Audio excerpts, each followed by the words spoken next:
नमस्कार स्टूडेंट। आज के इस लेक्चर में हम चैप्टर 7 से एग्जांपल्स को डिस्कस करेंगे। तो चलिए गाइस लेते हैं example number 1। Simi's mother is 28 years older than Simi. हमें बोला कि सिमी की मदर है, उसकी एज सिमी से 28 इयर्स बड़ी है। Simi's mother is 4 years younger than Simi's father, और उसकी मदर है वो फादर से 4 साल छोटी है। Their total age is 84 years. Total का मतलब इन तीनों की एज आपको दी गई है 84 years. What is the age of Simi's mother? तो हमें सिमी की मदर है उसकी एज बतानी है। ठीक है, तो देखो सबसे पहले तो हम सिमी की एज को कंसिडर करेंगे। ठीक है, so let the present age of Simi is equal to x years. Okay, अब सिमी की मदर की एज, हर मदर्स एज सिमी से 28 साल बड़ी है, तो x प्लस 28 ईयर्स। अब सिमी के फादर की एज, हर फादर्स एज, देखो उसकी मम्मी फादर से 4 साल छोटी थी, तो फादर उसकी मम्मी से 4 साल बड़े होंगे, तो इसमें 4 ऐड कर दो। x प्लस 28, ये तो उसकी मदर की एज थी, और इसमें हम 4 ऐड कर देंगे, तो हमें कितना मिलेगा? x plus 28 plus 4 32 years. ये सिमी के फादर की एज है। ठीक है, अब क्वेश्चन के अकॉर्डिंग इन तीनों की एज का सम दिया गया है 84। तो according to question x plus 28 plus x plus 32 is equal to 84। अब इनको ऐड कर लीजिए, 1 टाइम 2 टाइम और 3 time. 3 time x plus 28 plus 32 60 is equal to 84। अब 60 को इस साइड शिफ्ट करेंगे, प्लस का है, इस साइड आएगा तो माइनस का हो जाएगा, तो 3x के इक्वल आ गया 84 माइनस 60। 84 में 60 माइनस कर दो, कितना बचेगा? 24। 3 से 24 कट गया 8 टाइम, तो x के इक्वल आ गया 8। x किसको कंसिडर किया था? सिमी की एज को। तो सिमी की तो एज आ गई 8 इयर्स, हमें उसकी मदर की एज बतानी है। तो therefore her mother's age is equal to, mother की एज क्या है? x plus 28। x कितना है? 8, तो ऐड कर दो, तो 8 plus 28 is equal to 36 years. ठीक है, अगर क्वेश्चन में फादर की एज भी पूछता है तो 8 ऐड कर दो, and her father's age is equal to क्या होगा? 8 प्लस 32 दैट इज 40 इयर्स। ठीक है स्टूडेंट, तो ये आपका फर्स्ट एग्जांपल कंप्लीट, इसको आप नोट करें। अब हम सेकंड एग्जांपल को लेते हैं। Alok has 3 times as much money as Riya. Riya has rupees 200 less than Madhav and Madhav has rupees 50 more than Alok। देखिए आपको क्वेश्चन में क्या बोला है कि आलोक के पास मनी है वो रिया से 3 गुना ज्यादा है, और रिया के पास माधव से 200 रुपए कम है, और माधव के पास आलोक से 50 रुपए ज्यादा है। ठीक है, if the total amount of money that Alok, Riya and Madhav have is rupees 575। तीनों के पास टोटल मनी कितनी है? 575 rupees. Find the amount of money each has. तो हमें प्रत्येक का अमाउंट बताना है। ठीक है, तो सबसे पहले तो आप रिया का अमाउंट कंसिडर करेंगे। ठीक है, so let Riya has rupees x. ठीक है, अब आलोक के पास कितना होगा? रिया से 3 गुना, तो आलोक हैज रुपीज, इसका 3 गुना क्या होगा 3x। अब माधव हैज रुपीज, इससे 50 ज्यादा है तो 50 ऐड कर दो, 3x प्लस 50। ठीक है, अब क्वेश्चन के अकॉर्डिंग तीनों के पास कितने रुपए थे टोटल 575 रुपीज। तो अकॉर्डिंग टू क्वेश्चन तीनों की मनी को ऐड कर दो, x plus 3x plus 3x plus 50 is equal to 575। ठीक है, अब इन तीनों को ऐड कर दो, x प्लस 3x 4x, 4 और 3 7x और प्लस 50 इज इक्वल टू 575।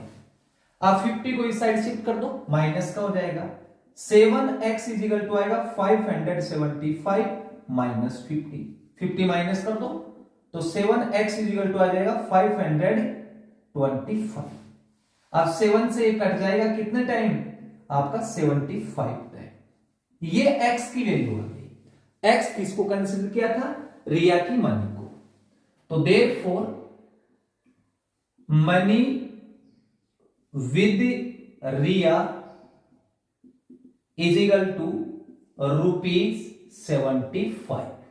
ठीक है, and money with Alok, Riya की मनी का 3 टाइम्स, यानी कि 3 इंटू 75 मल्टीप्लाई कर दो 225 रुपीज। अब माधव के पास कितने रुपए थे, मनी विद माधव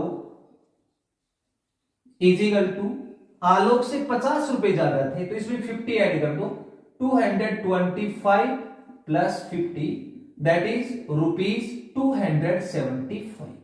ठीक है, आप देख सकते हैं रिया की मनी है वो 200 रुपए कम बता रहा था किससे माधव से, तो माधव के कितने 275 तो इसके कितने 75, 200 रुपए कम है। ठीक है, तो ये आपका सेकेंड एग्जाम्पल कंप्लीट। देखिए थर्ड एग्जाम्पल में आपको क्या दिया है, Gaurav spent 1/3 of his pocket money on books and 3/4 of the remainder on chocolates. देखो हमें क्वेश्चन में बोला है कि गौरव है वो अपनी पॉकेट मनी का 1/3 बुक्स पे खर्च करता है, फिर उसके बाद जो बचता है उसका 3/4 वो चॉकलेट्स पे खर्च करता है। तो देखो स्टूडेंट सबसे पहले हम कंसीडर करेंगे कि स्टार्टिंग में गौरव के पास पॉकेट मनी कितनी थी। ठीक है, so let x be initial amount of money that Gaurav had। ठीक है, अब देखिए इसका 1/3 बुक्स पे खर्च करता है, तो he spent on books is equal to 1/3 of pocket money, of का मतलब मल्टीप्लाई, तो इनटू में x लगा देता हूं। ठीक है, अब देखिए बुक्स पे खर्च करने के बाद उसके पास कितने पैसे बचते हैं उसको फाइंड आउट करते हैं। तो remaining amount after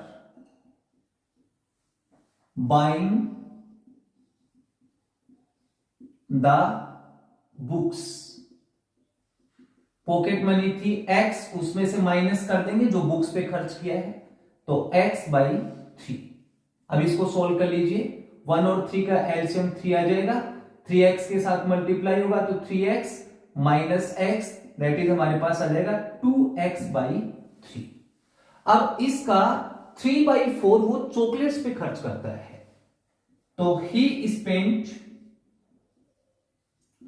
on chocolates is equal to 3/4 of remaining money that is 2x/3। देखो 3 से 3 कट गया, 2 से 4 कट गया 2 टाइम, आपके पास आ गया x/2। ठीक है, इतने वो चॉकलेट्स पे खर्च करता है। अब टोटल कितना खर्च किया उसने, total spent is equal to books पे कितना किया x/3, चॉकलेट पे कितना किया x/2। और क्वेश्चन में आपको टोटल स्पेंड दे रखा है 62.50, तो इसके इक्वल रख देंगे x/3 plus x/2 is equal to 62.50। अब इसको हम कैलकुलेट कर लेते हैं। देखो 2 और 3 का एलसीएम क्या आ जाएगा 6 आ जाएगा। अब 6 में 3 का डिवाइड 2 टाइम, 2 को x के साथ मल्टीप्लाई करेंगे तो 2x प्लस 6 में 2 का डिवाइड 3 टाइम, 3 इंटू x आपका 3x आ जाएगा इजिकल टू 62.50। अब 6 को इस साइड शिफ्ट कर देंगे, इन दोनों को ऐड कर देंगे 2 और 3 5x इजिकल टू 6 इंटू 62.50। अब 5 से ये कट जाएगा 12.5 टाइम, तो x के इक्वल में आ जाएगा 6 इंटू 12.5। अब इसको मल्टीप्लाई कर लीजिए, x के इक्वल में आ जाएगा 70 आपका 5। ठीक है, इतने रुपए उसके पास स्टार्टिंग में थे। ठीक है स्टूडेंट, तो ये आपका third example complete. Next example number 4 को लेते हैं। The ratio of Sumit's money to Raman's money was 3:5 at first. हमें बोला कि फर्स्ट में है ना सुमित और रमन की मनी का रेशियो 3:5 है। After Raman spent ₹350 and Sumit earn ₹250, they each had an equal amount of money. आपको बोला कि उसके बाद रमन इतने रुपए खर्च करता है, सुमित इतने रुपए अर्न करता है, तो उनकी मनी है ना वो इक्वल हो जाती है। How much money did Raman have eight first. हमें बताना कि फर्स्ट में रमन के पास कितने पैसे थे। ठीक है, तो देखो आपको यहां मनी का रेशियो दिया गया है, रेशियो दिया गया है तो उनकी मनी को कंसिडर कर लेते हैं। ठीक है, सो let the amount of money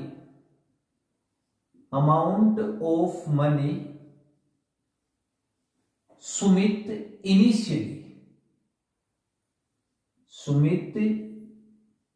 initially has rupees। अब देखो रेशियो दिया गया है 3:5, 3 किसका है सुमित का है, तो ₹3x एंड रमन इनिशियली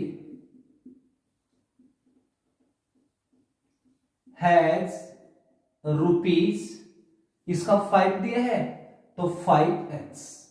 ठीक है, देखो मैंने क्या कंसिडर किया है कि स्टार्टिंग में सुमित के पास 3x रुपए थे, रमन के पास 5x रुपए थे। ठीक है, अब रमन इतने रुपए खर्च करता है। ठीक है ना, पहले इसको ले लेते हैं। आफ्टर स्पेंडिंग ₹350, इतने रुपए खर्च कौन करता है रमन करता है, तो अब उसके पास कितने रुपए बचेंगे 5x तो उसके पास थे, उसमें से ये माइनस कर देंगे। ठीक है ना, इतने रुपए उसके पास बचेंगे, तो Raman's money is equal to 5x minus 350। Okay, अब देखो सुमित अर्न करता है 250, तो आफ्टर अर्निंग ₹250, इतने रुपए अर्न करता है तो सुमित के पास कितने रुपए होंगे, सुमित से मनी अर्न करता है तो ऐड हो जाएगा किसमें 3x में, तो 3x प्लस 250। ठीक है, दोनों की मनी इक्वल हो जाती है तो इनको हम इक्वल कर देंगे। According to question 5x minus 350 is equal to 3x plus 250। अब इसको हम कैलकुलेट कर लेंगे। 3x को इस साइड लेके आऊंगा तो माइनस का हो जाएगा, तो यह आ जाएगा 5x minus 3x is equal to, इसको इस साइड लेके आएंगे तो प्लस का हो जाएगा 350 प्लस 250। ठीक है, 5 में से 3 को माइनस करेंगे तो 2x, इन दोनों को ऐड करेंगे 600, 2 से कट जाएगा, x के इक्वल आ जाएगा 300। ठीक है, x की वैल्यू आ गई। अब रमन की बनी बता देंगे। x की वैल्यू इसमें पुट कर देंगे तो 5 इंटू 3 1500 रुपीज इसका आंसर आ जाएगा। तो देयरफॉर रमन हैड रुपीज कितना होगा 1500 एट फर्स्ट। ठीक है स्टूडेंट, तो ये आपका एग्जाम्पल नंबर 4 कंप्लीट, इसको आप नोट करें।